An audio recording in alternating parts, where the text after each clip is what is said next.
Welcome back to the channel. Today's video I will be attempting to refinish and re-clear coat this 2016 WRX Seibon hood and trunk. I got this from a friend that had me take it off because they thought it was destroyed since it's so sun damaged. But after doing some research, I figured out that these things come from the factory with a gel coat that is not UV protectant. So in order to keep it shining for years and years, you have to get them clear coated. So now that I have these in my possession, I'm going to hopefully restore them. I mean, I watched some videos on YouTube and it seemed pretty doable. So now I have my garage paint booth set up. I built it out of PVC and plastic sheet. I got my inlet fan right there and my exhaust fan. It's not taped up right now, but I have a Harbor Freight shop fan right there. So first step will be just to clean everything off, all the dirt and everything from sitting in my backyard, leaves, take those grills out. So let's get started. For soap, we're using the Dawn dish soap. That way it strips away some of that wax on the parts. I'll also be using wax and grease remover, but this should help a little bit.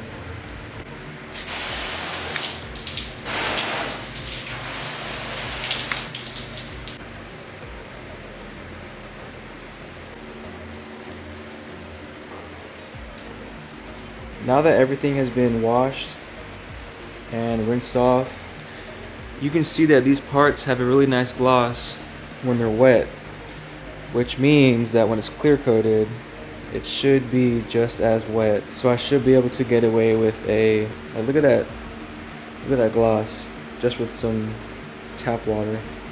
I should be able to get away with a 800 grit wet sand, which is what I plan on doing, because the condition of the clear coat, or the condition of the carbon fiber gel coat, didn't look too bad. So now I'll go ahead and start with doing the 800 grit wet sanding. I'll be using the 3M 800 grit paper with a Meguiar's block.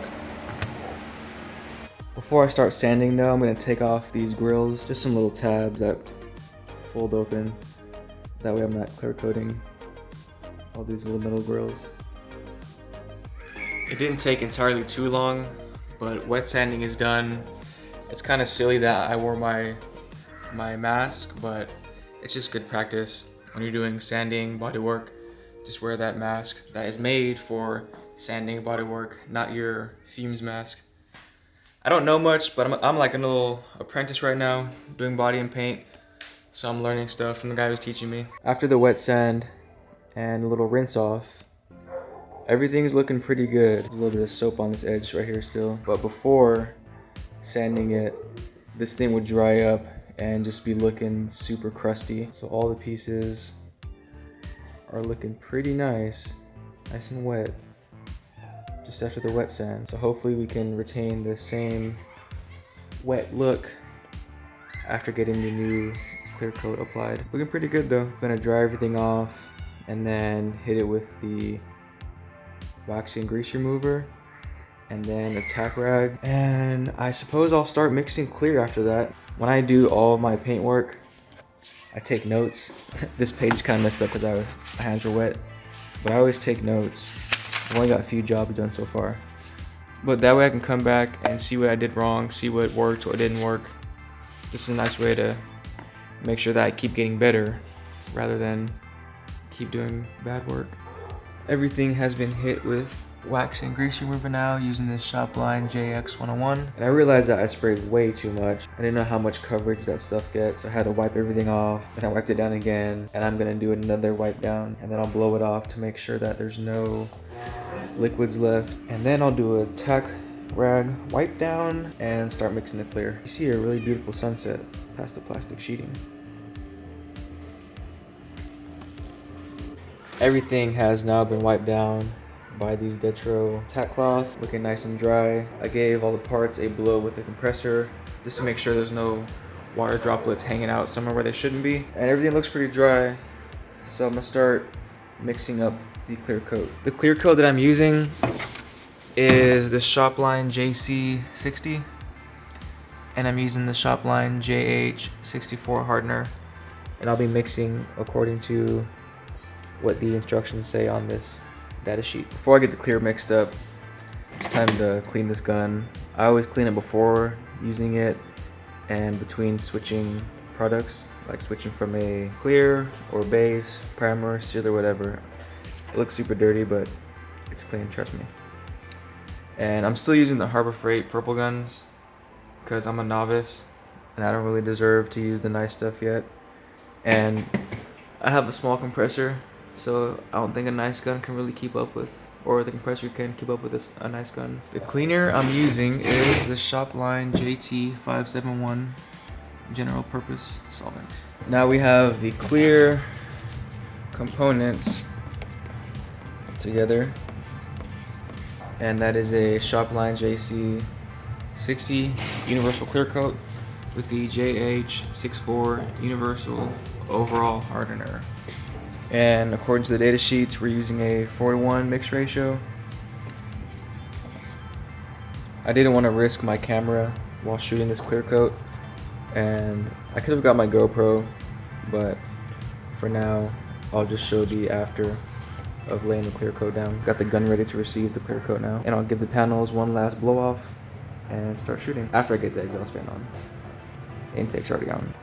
I just had a major crisis averted. This is all water. I turned around to blow everything off one last time, and there was water on the hood, and I was like, how the hell did it get there? But when I was cleaning it off, I was shooting water up to get all the dirt on the edges off. That way I wasn't tracking it on my hands onto the panel. And while shooting water up, I got water on the plastic on the ceiling that started to drip down. I'm so glad that I didn't just blow it off and keep going, because if that water dripped into my clear, I would have not been super thrilled. Now it's just taking a little bit longer time because I have to wait for this stuff to dry off. I mean, I guess I could shoot the trunk first, but I wanted to start in the hood.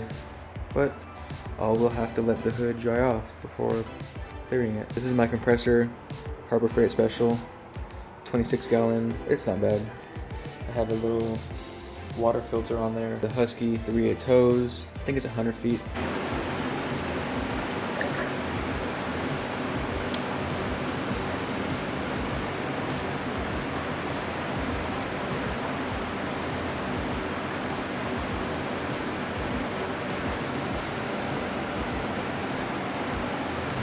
Hopefully the fans aren't too loud, but I just laid down the first coat of clear. It's not a heavy coat, it's just like a quick dusting, a little more than a dusting. That way I can get some adhesion for the following coats of clear. But so far it's laying down pretty nice.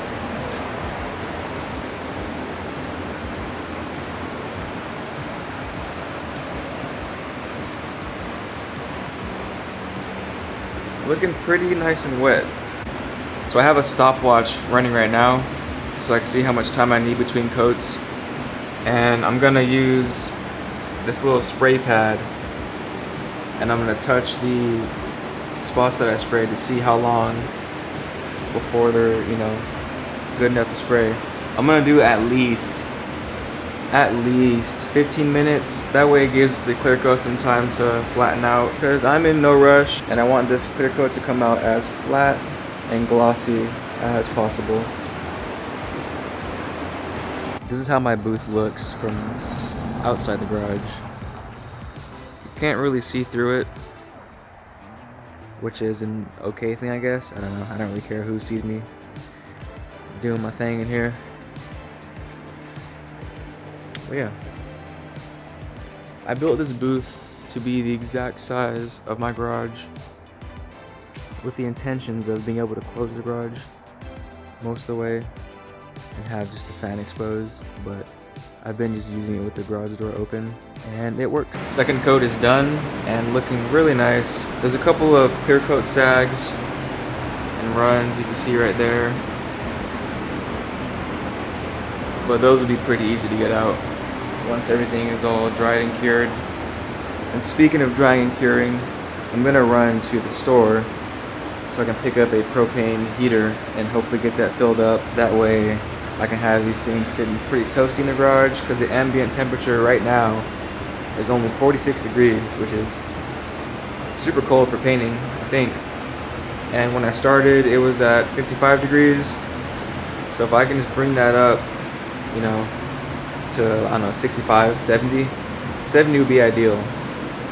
So if I can get a heater in here up 70 degrees, that'll be perfect. I was able to pick up a propane tank, get it filled up, but there was none available at the stores, so I have to try get it online or something. And I just finished up the final coat of clear, and I'm actually speechless. It looks insane. I'm still gonna wet sand, buff, and polish it, but it looks unreal. And there are runs, but they're not runs that are gonna ruin my day. Let's see. See some right there. I had worse on a bumper that I did, and I got those out, so these aren't that bad.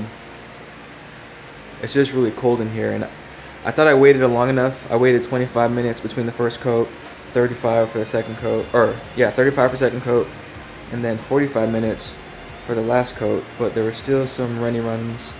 And then I had a really dumb moment right here.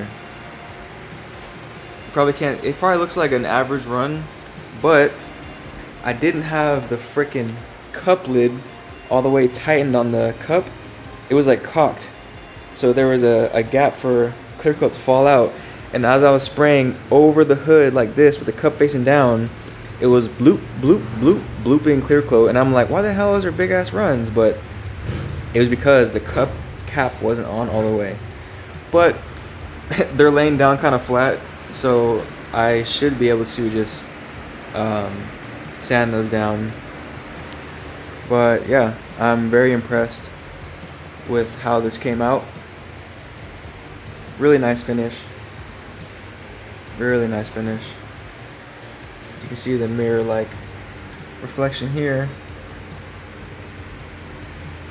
Pretty nice. I can't wait to see this stuff out in the sunlight. Oh look, runs. Those will come out. No worries. Alright, we are back in the garage. After letting these parts cure for about a week or so, I have them in the garage getting ready to get rid of these runs and polish it up. And finally I have a heater now. It just came in today. The top part came in today at Home Depot. I bought the tank at Tractor Supply. This little setup was maybe 150 bucks, including the gas fill up, so not bad. And it's supposed to last a really long time. I think it's like 18 hours or something at high heat with 2 burners on. Anyways, we're gonna start to sand the hood down and get these runs cleaned out, and then I'll use I'm gonna use 1000 grit for the big runs, and then for the debris and stuff I'll use a 1500 grit. All the runs are now sanded down with 1000 grit and they came out pretty quick too. So now I can move on to 1500 grit, and then 2000, 3000, and then I can pull the polisher out. I just finished up with the 1500 grit, all nice and smooth. I got all the random debris knocked down and off with the 1500 grit, and now I'll start to smooth everything out with 2000 and then finally 3000 before polishing. The 2000 wet sand is done. Now it's time to get on this 3000. 3000 wet sand is done and everything is feeling super smooth. Now I just have to get everything really dry and clean, and then I can start polishing. Here's the compounds I'll be using. It's the 3M Perfected Trifecta.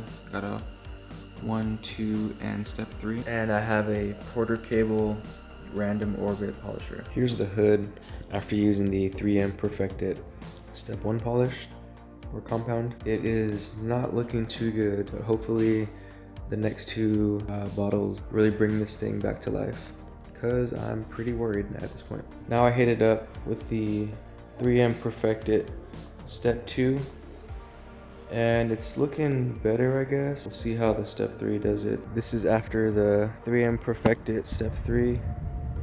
For some reason the sun decided to come out, which is good for showing the finished product, I guess.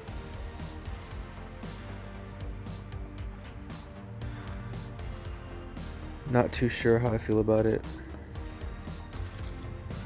There's just like, there's still scratches in it. I think when I was doing the wet sand, I should have used a DA instead of doing it by hand. I mean, it looks okay, but I don't know. Not super happy with it.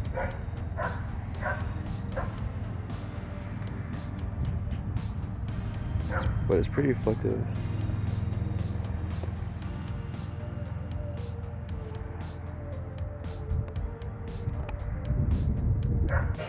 Now I'm starting on the trunk, and I just had a heart attack because I was using this work stand that I already know this thing doesn't hold that well on, and the trunk slipped off one side and fell into the middle. And if any one of these corners would have hit the ground, that would have been $1,000 gone in a matter of seconds. So I took that risk once, and now I have it on the table because I will not let that happen again. Here's the trunk after the 3M step 1. Not pretty. Pretty frightening. Let's do step 2. Here's the trunk after step 2 and a little trim piece. Now we'll do a step 3. So everything is done now. Put some carnauba wax on the hood and trunk, and now I'm about to load it up to go install it on the car. But I am not happy with how this came out. It looks really mediocre.